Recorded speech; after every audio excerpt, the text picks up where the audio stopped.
bategeeza nti Emito wange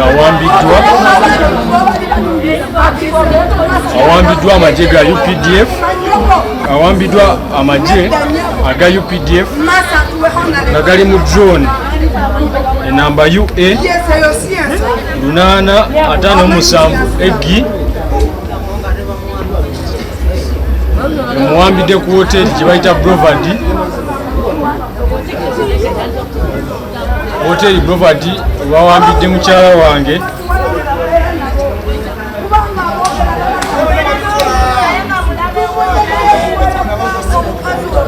njagala okutwala omukisa guno okubira omulanga eri pulezidenti w'eggwanga lino General Yoweri Kaguta Museveni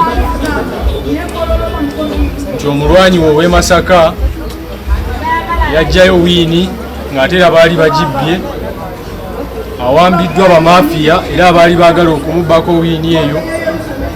Njagala okusaba pulezidenti Yoweri Kaguta Museveni ebintu bino abiraba oba abitegeera, kuba amawulire gamutuusibwako. Abalwanyi be balinnyirirwa. Abantu ba wansi be tuli nabo olunaku luno olwaleero basanyufu nnyo nti badde bafunye omubaka agenda okubasakira okuva mu gavumenti yo ssebo. Abantu bano ye yabazza mu byobufuzi nga bamulinamu essuubi dingi, nojja n'obayamba akalulu kaabwe n'okanunula. Naye Oweekitiibwa Pulezidenti, twali tugumidde ku ggwe ng'emitima gyaffe gitandise okukyuka. Abantu bano bonna abasinga baakyuka nga bagumidde ku ggwe, ng'essuubi baliyinamu ggwe. Naye ebintu by'okuwagira ekibiina ky'NRM abantu baali babyenenya, ng'ekibyenenya bamafiya bangi ate tebagambwako. Oli bw'avaayo n'aboogerako. Tumanyi nga waali kubanga ekisinga obukulu nti engeri gye bamukuttemu yesinga otuluma, tetunnaba kumanya wawaali. Obulamu bwe bwenyini tulabye ddala buli matikka n'NRM generali kubanga ye muntu abadde atukwatiridde nga wano Masaka, ne bw'otunuulira embeera gy'ayiseemu. Omuntu ow'amaanyi akwatiddwa bw'atyo kitumalamu amaanyi, naye ffe tusabe abe ng'akyali mulamu, kwe kusaba kwaffe, ate tumanye nawo waali. Abamukutte babadde ebyambalo by'amadowadowa ebyamagye, ebyambalo by'amadowadowa ebyo ebyamagye be bamukutte, naye ne bakuba n'amasasi 5 kuba mukuba amasasi aga 5 ffe twaddukidde. Kibi nnyo omuntu okubanga wabadde osobola omuyita nga wabadde osobola omukubira essimu oba wabadde omwetaaga, tewali Honorable Justin Nameeru yabadde asobola gaana kujja.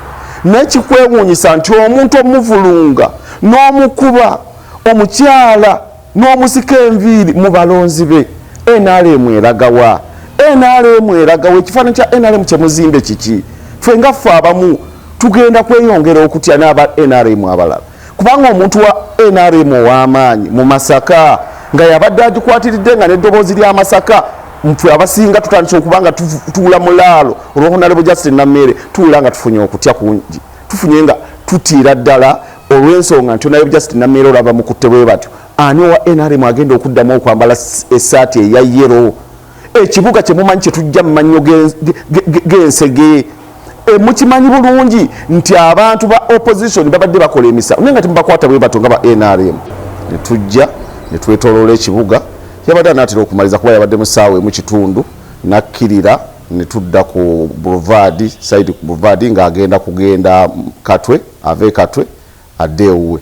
Naye bwe twatuuse ku Boulevard emmotoka yatuvudde ekyengulu nejja eya drone. Abasajja babadde basajja 4 n'ayagala abasimatukeko adduka ayingire mu Hotel Boulevard ne bamusika kuba n'engato yewe yagwiridde. Omusajja yamusise enviiri, mu kumusika enviiri n'agwa wansi n'amusamba n'amusotta ne baddamu ne bamusitula nga waliwo yabadde agudde oluggi olw'eddenga oluggi luggule, n'amuyingiza mu mmotoka munda. Olwamuyingiza mu mmotoka munda ne baddamu ne basibawo emmotoka n'eddamu nekkirira. Ffe gye twabadde tuva gye yakoze eki gye yazze. Nsaba kusaba President Museveni, General Muhoozi Kainerugaba, abantu abatutte Honorable Justin Nameeru babadde ebyambalo ebyo by'okwerinda nga balina n'emmundu, kuba n'omukuumi we bamutadde ku gunpoint ne bamuggyako emmundu ye ne bamutwala. Kizibu nnyo omuntu wa bulijjo civilian okujja ku musirikale emmundu. olwokuba nti notwatunuulidde nti byokwerinda naye ate poliisi yaffe eriranyeewo twagenze ku CPS bo tebamanyi nawa waali.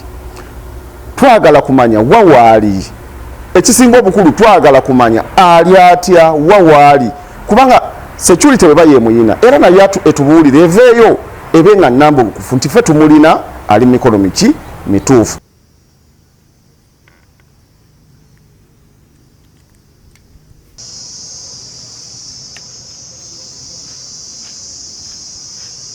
Ne mu kaseera ako nga tukyali mu kujaganya twabadde tukyali mu bijaguzo byaffe nga tutuuse ku Hotel Boulevard nga twambuka tutuuke ku kkubo eridda Kato ku Liberation Square ne tusalibwako emmotoka drone nga ya white mu kala.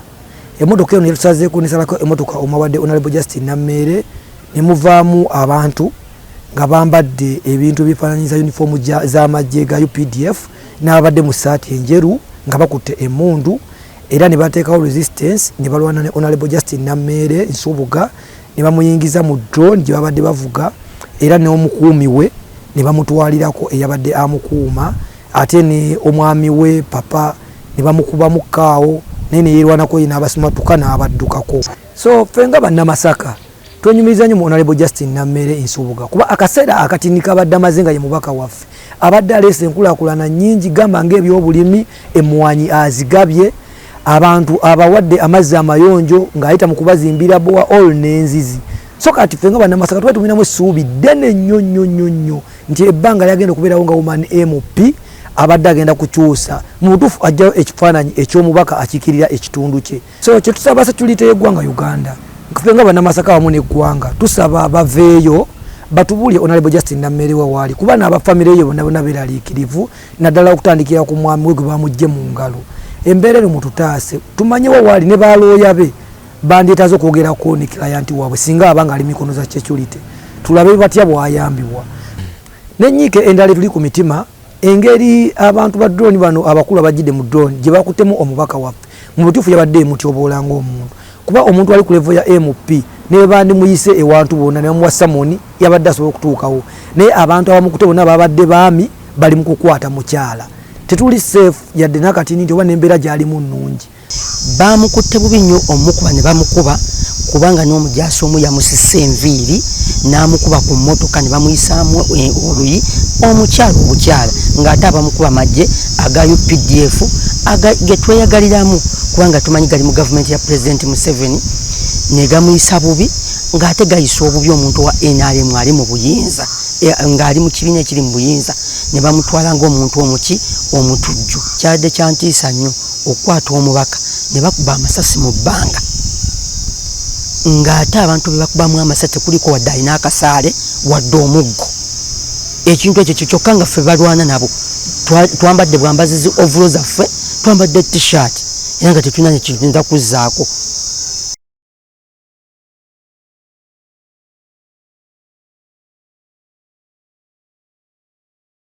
Zero nenga bamukutte ng'ali ku main atambula ne tulinze ebitongole by'okwerinda ekitongole ekimuyina kive kitubulire kyekimuyina nekyamukwasizza abantu ba Uganda oba b'ekibuga Masaka bategeere ekituufu ekyamukwasizza ne ku byamukwasizza nange mu maaso bwe mba ndaba mbirabako nankubadde saategedde naye byamukwasizza nsobola biraba abadde avuma abakulembeze ku level ez'owaggulu. Jodi Abulamu yavumye Secretary General Piero Yu ate bwavuma Secretary wa Piero Yu abavumye General Mohozi chairman w'ekibiina. N'olwekyo tusaba abakulembeze abali ku ddala ly'omubaka wa Parliament mwese ng'ababaka ba Parliament mugane kweyisa nga babloga. Okuva lwe yakwatiddwa sinnaba kufunayo mawulire matereevu nsonga ki omukwasizza. Kati nze nga akulira ebyokwerinda nkyalinda nfune statement eyoyo oba ekitongole ekikuumaddembe ekyamukutte tugende nange ndoke ndereko nekyenjogera naye nkubiriza bannamasaka tusigale nga tuli bakkakkamu nga bwe tulindirira okufuna ensonga ki eyakwasizza omubaka waffe.